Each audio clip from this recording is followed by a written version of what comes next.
পিঠে পার্বণ অর্থাৎ পিঠে পুলি। পিঠের মধ্যে সবথেকে প্রথম যে পিঠেটার নাম চলে আসে সেটা হচ্ছে পুলি পিঠে। আর পুলি পিঠে তো সবাই খেতে খুব ভালোবাসে, আমরাও খুবই ভালোবাসি। নারকেলের পিঠে, তরকারির পিঠে, সব কিছু। তো তাই আমাদের বানানো হয়েছিল নারকেলের পুলি আর ফুলকপির তরকারির পুলি। এই দুই রকম পুলি পিঠে বানানো হয়েছিল। তো টাইমের অভাবে আমি এটা সবার কাছে শেয়ার করতে পারিনি, তাই আজকে শেয়ার করছি। নারকেল খুব ভালো করে কুড়ে নিয়ে তারপরে কড়ার মধ্যে দিয়ে পরিমাণ অনুযায়ী গুড় এখানে দিয়ে দিলাম। যতটা মিষ্টি খেতে পারা যাবে সেই অনুযায়ী 3 হাতা মিষ্টি মানে গুড়কে ভালো করে গ্রেটারের সাহায্যে কুড়ে নিয়ে দিয়েছি। মিষ্টিটা একটু সুন্দরভাবে ব্যালেন্স করার জন্য অল্প করে একটু নুন দিয়ে দিলাম। এবারে নাড়াচাড়া করতে থাকছি। গুড়টা কিন্তু অনেকটাই গলে জল হয়েছে। এই গুড়টা পুরোপুরি টাইট হয়ে গেলে তারপরে নারকেলের ছাই মারা বলি আমরা এটাকে। তো ছাই মারা রেডি হয়ে গেছে, দেখতেই পাচ্ছ একদম টাইট টাইট মতো হয়ে গেছে। এবার একটা থালার মধ্যে নামিয়ে নিয়েছি। এবারে কড়ার মধ্যে আবারও একটু তেল দিয়েছি, দিয়ে দিচ্ছি 5 ফোড়ন আর একটা শুকনো লঙ্কা। এটাও ভালো করে ভেজে নিচ্ছি। আর আগে থেকে বেশ কিছু সবজি কেটে নিয়েছি, তার মধ্যে আছে ফুলকপি, আলু আর টমেটো আর কড়াইশুঁটি। সব কিছু একসঙ্গে ছোট্ট ছোট্ট করে কেটে ধুয়ে জল ঝরিয়ে রেখেছিলাম। এবারে ওই তেলের মধ্যে দিয়ে দিচ্ছি, দিয়ে নাড়াচাড়া করে সুন্দরভাবে ভেজে নেব প্রথমে। আশা করি তোমরাও তরকারি পিঠে খেতে খুবই ভালোবাসো। ফুলকপি দিয়ে যেরকম খেতে ভালো হয়, আলু সিদ্ধ দিয়েও ভালো লাগে, আর বাঁধাকপির তরকারি দিয়েও কিন্তু খেতে পুলি পিঠে দারুণ লাগে। নাড়াচাড়া করে নিয়েছি, দেখতেই পাচ্ছি একটু ভাজা ভাজা মতো হয়ে এসেছে। এর মধ্যে দিয়ে দিলাম অল্প করে 2 কাপের মতো জল, কারণ বেশি জল দেওয়ার দরকার নেই। তরকারিটা বানাতেই হবে টাইট টাইট করে। পরিমাণ অনুযায়ী এখানে নুনটা দিয়ে দিচ্ছি, দিয়ে দিলাম হলুদ গুঁড়ো আর লঙ্কা গুঁড়ো। লঙ্কা গুঁড়োটা অবশ্য ঝাল অনুযায়ী দিতে হবে। তবে একটা কথা বলে রাখি, এখন যেহেতু তরকারির পিঠে বানানো হচ্ছে, আর যে তরকারিরই বানানো হোক না কেন, একটু ঝাল ঝাল পিঠে হলে খেতে খুব ভালো লাগে। তবে অবশ্যই তোমরা কেমন ঝাল খাও সেই অনুযায়ী দেবে। এবারে ভালো করে সব কিছু একসাথে মিশিয়ে নেবার পরে ঢাকা দিয়ে দেব সবজিগুলো সিদ্ধ হয়ে আসা পর্যন্ত। 4 মিনিটের মতো খুব ভালো করে রান্না করেছি।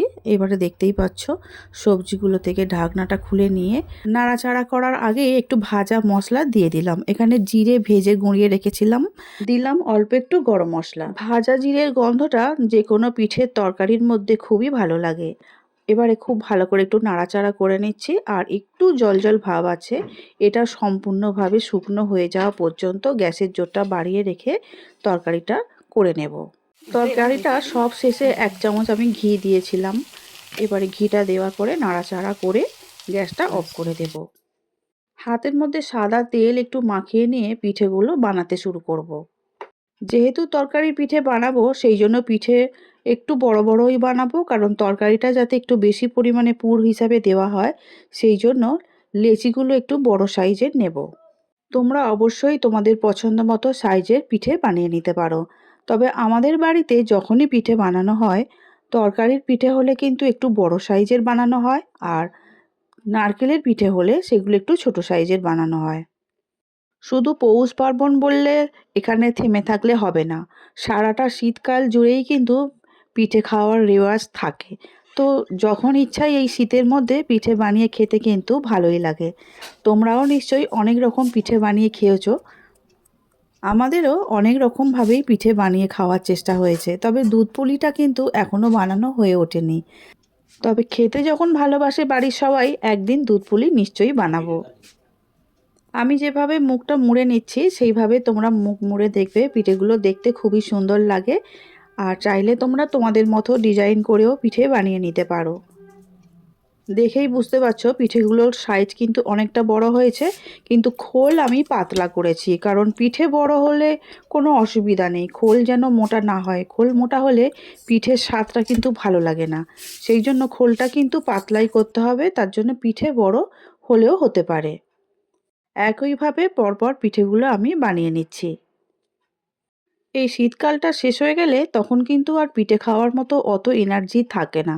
যতই বাড়িতে চাল গুঁড়ি এক্সট্রা থাকুক না কেন, যতই গুড় বা নারকেল থাকুক না কেন, শীতকালে খাবার মজাটাই একটা আলাদা।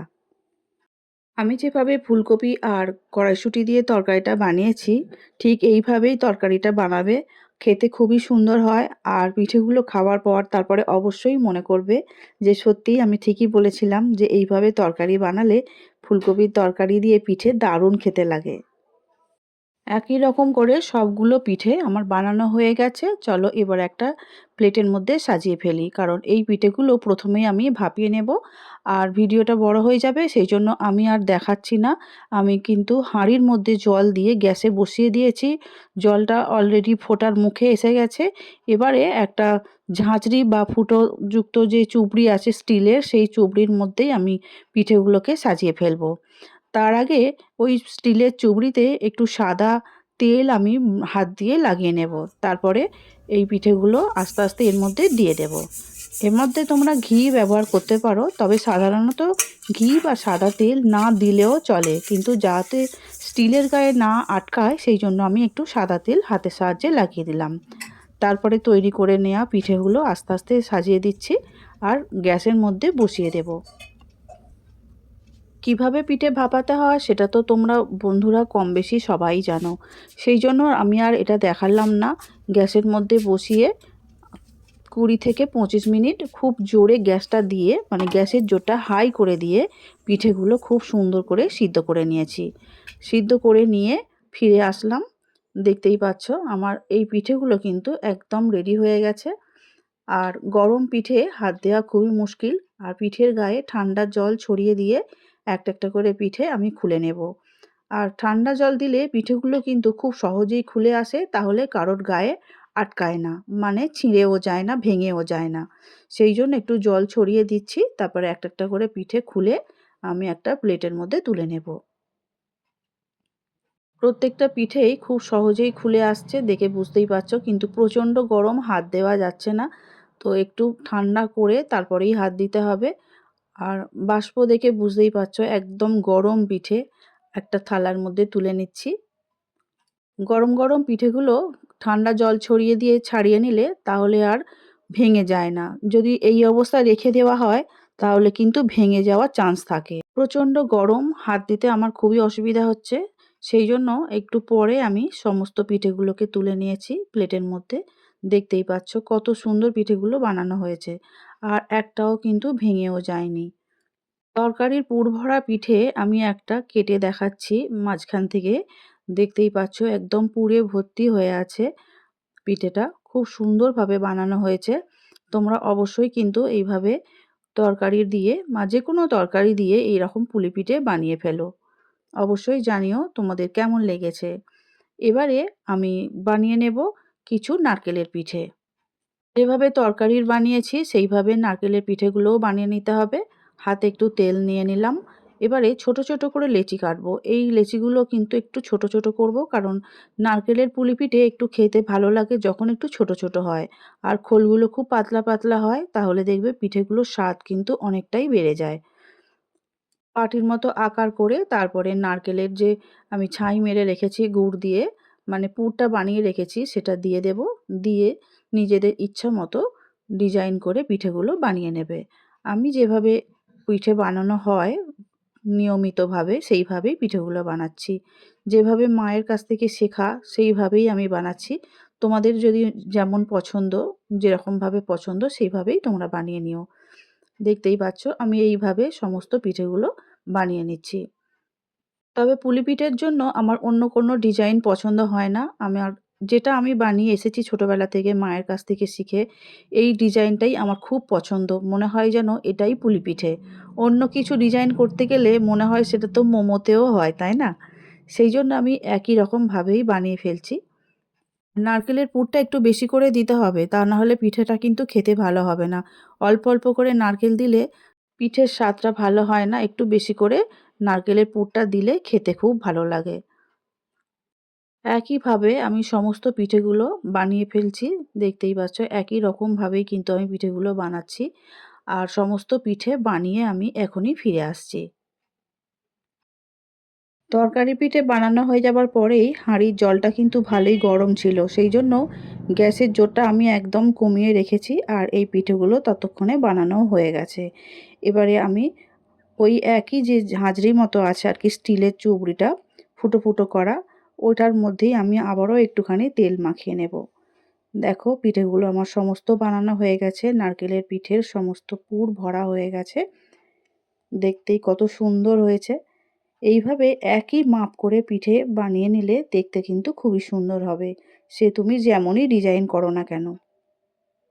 আবারও একটু সাদা তেল আমি একটু লাগিয়ে নিলাম, তারপরে পিঠেগুলো এই স্টিলের চুবড়িটার মধ্যে আমি ভরে নেব।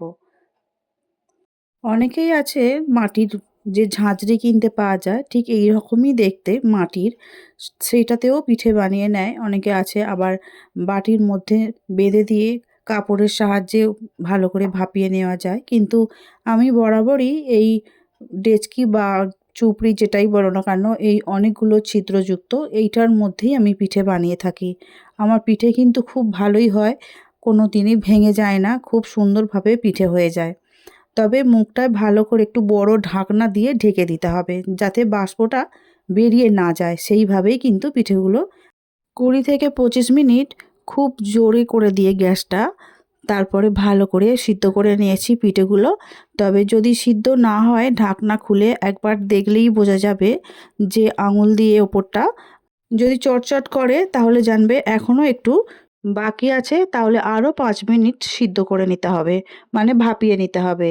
আর যদি পিঠের গা খুব ভালোভাবে একটু মসৃণ মতো হয়ে যায় তাহলে জানবে যে পিঠেগুলো সুন্দর করে ভাপানো হয়ে গেছে। এদিকে আমারও পিঠেগুলো ভাপানো হয়ে গেছে, ঠান্ডা জল ছড়িয়ে দিয়ে তারপর একটা একটা করে পিঠে থালার মধ্যে তুলে নিচ্ছি। আর প্রত্যেকটা পিঠেই কিন্তু সুন্দরভাবে রেডি হয়ে গেছে। ওই যে বললাম গরম গরম নামিয়ে ফেলতে হবে, সেই জন্য একটা একটা করে পিঠে আমি প্লেটের মধ্যে তুলে নিচ্ছি। ফুলকপির তরকারির পিঠে আর নারকেলের পুর ভরা পিঠে দুটোই তৈরি করা হয়ে গেছে। তোমাদের কেমন লেগেছে আজকের আমার পিঠেগুলো বানানো অবশ্যই করে কমেন্ট করে জানাবে। আর ভালো লাগলে অবশ্যই বলবে, খারাপ লাগলে সেটাও বলবে। যেহেতু আমি বানিয়েছি আমি কখনোই খারাপ বলবো না, তবে সত্যিই বলছি খেতে খুবই ভালো হয়েছিল। নারকেলের পুলি আর তরকারির পুলি দুটোই খেতে খুবই ভালো হয়েছিল। আমার মতো অবশ্যই করে তোমরা একবার হলেও বানিয়ে নিও নারকেলের পুরে ঠাসা পুলি পিঠে। আজ তাহলে আসছি, দেখা হবে অন্য দিন নতুন ভিডিও নিয়ে। সবাই খুব ভালো থাকবে আর সুস্থ থাকবে। আমার ভিডিওটি দেখার জন্য অসংখ্য ধন্যবাদ আমার সব বন্ধুদের।